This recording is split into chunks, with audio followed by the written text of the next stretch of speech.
Alright, so welcome to science class for this semester, this year. This chapter is really just going to serve as kind of an introduction to science, the scientific method, a couple different branches of science and all of that. I'm just going to try to run through it relatively quickly. Most of this is going to be review from previous classes, but there are a couple points later on in the chapter that I want to make sure to hit. So this part is going to be on an intro to scientific experimentation and research. So first up, you should already have a textbook link bookmarked on your Chromebook. Your textbook is completely online. I do have a couple copies in the class, so if you really can't use an online one, just let me know and I'll see about getting you one hard copy. But there are two different links for you here. Again, both of these should be bookmarked on your Chromebook already. Alright, so getting into research. Basic research is carried out simply for the sake of increasing knowledge. So it comes in a lot of different forms, and it really depends on what kind of science is being researched. So sometimes it could be something as simple as how and why a specific reaction occurs.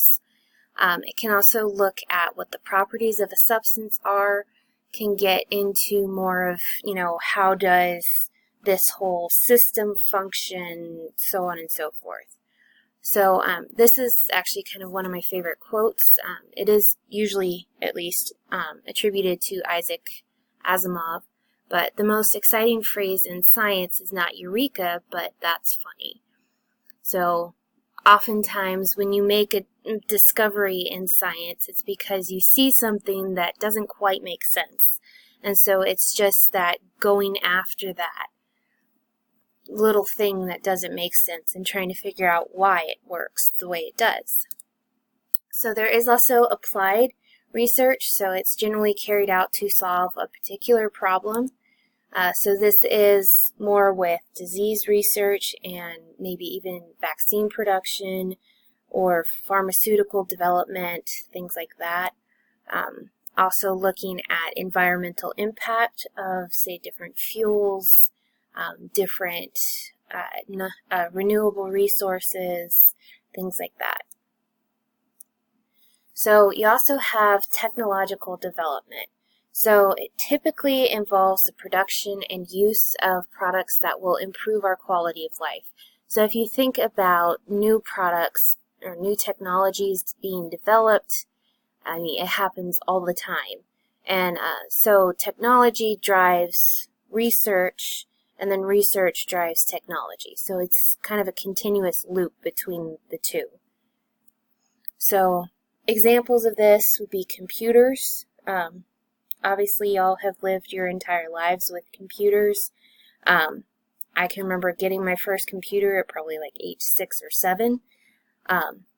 And yeah, it had less memory on it than one of those little USB drives that you get for free at different events.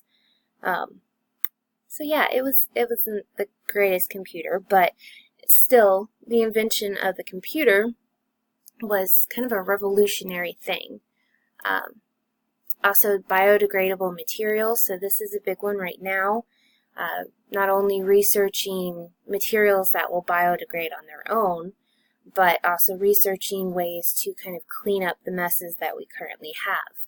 So for an example, there are some research labs working on bacteria that will actually feed off of oil spills, so help clean up the ocean. Others are looking at different compounds that would eat plastics.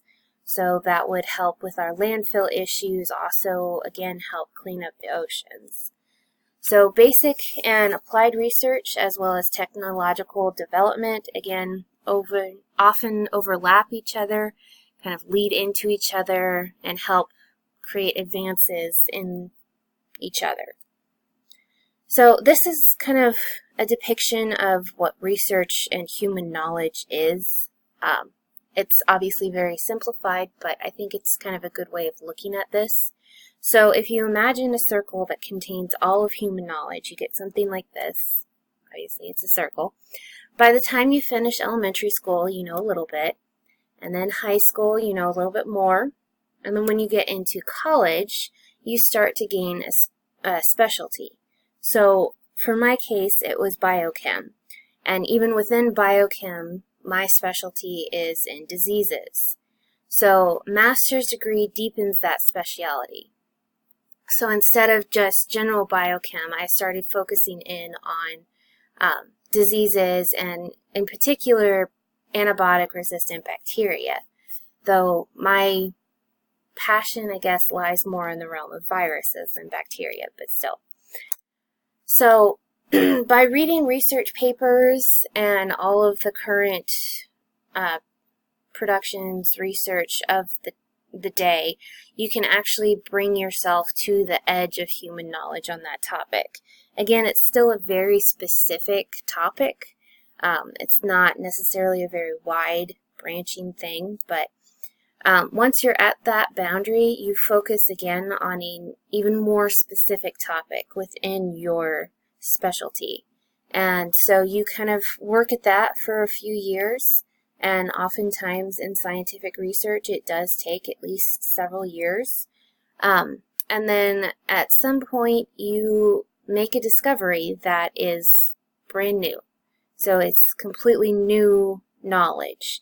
And that is generally what's called a PhD. So in order to earn a PhD, you actually have to create some new knowledge. And you can continue with that in a postdoc and so on and so forth. But to kind of zoom back out and look at it, yeah, that little bump right there is what a PhD is.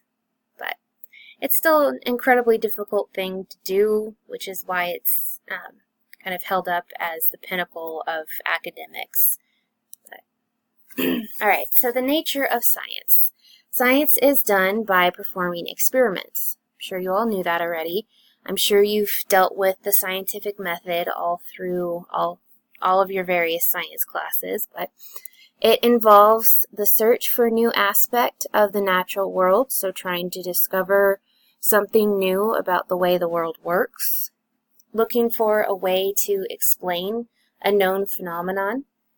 Okay, so looking at something that happens in the world around you and trying to explain how that happens. And then also checking the results of other experiments. So this is kind of a major thing because sometimes scientists will get really frustrated that they're not getting the results they think they should be. And so they either falsify the data or just completely make up data. So this whole checking the results of other experiments is kind of a safeguard for that, to make sure that those type of experiments don't become, common science. Also, science involves testing the predictions of current theories. So that is a way to kind of see if those theories hold up over time, if they're actually accurate or if they need to be modified. So scientists will answer questions by investigating. We obviously have the 5 senses that I know y'all have learned about, so scientists will use at least the majority of their senses to investigate the world around them. And thanks to computers and new technology, we also have other tools that help us in this investigation. Can you guess which of the 5 senses we don't normally use in scientific inquiry? Okay, I hope you said taste. Because if you start tasting stuff in a chemical lab, you're not going to be in that lab for very long because you'll probably be in the hospital, best case scenario. You're also going to plan experiments that utilize the scientific method, or at least use rationality and logic in the experimental design.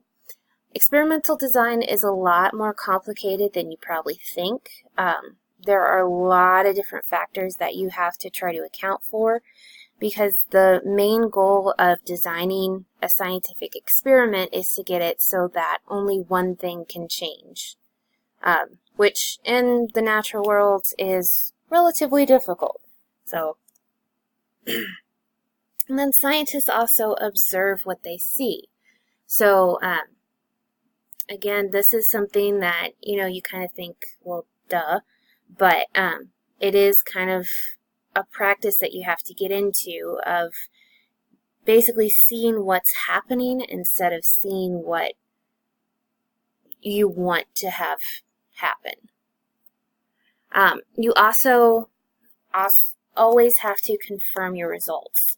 So oftentimes you will see scientists will perform their experiments in triplicate, so they do it at 3 times at once. And that's just confirming that whatever result they get is accurate.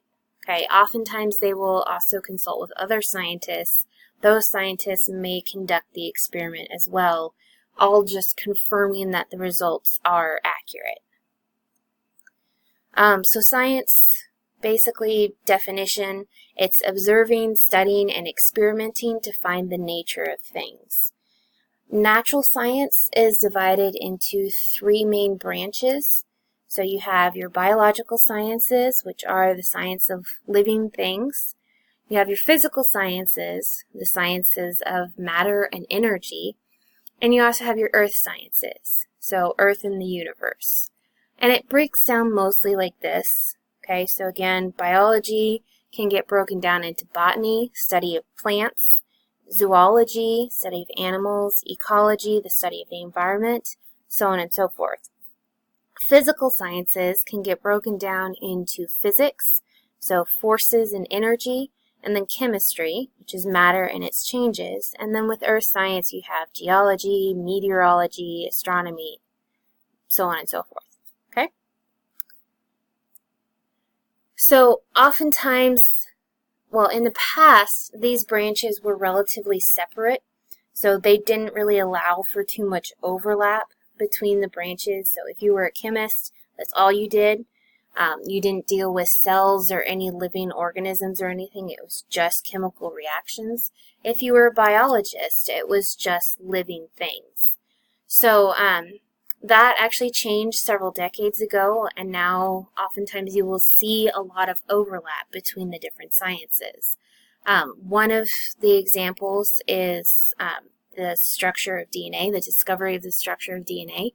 This is obviously a chemical molecule, okay? It is also a biological molecule, so it goes under the realm of biochemistry. This is what's called an atomic space-filling model, so it's showing each individual atom in the molecule here.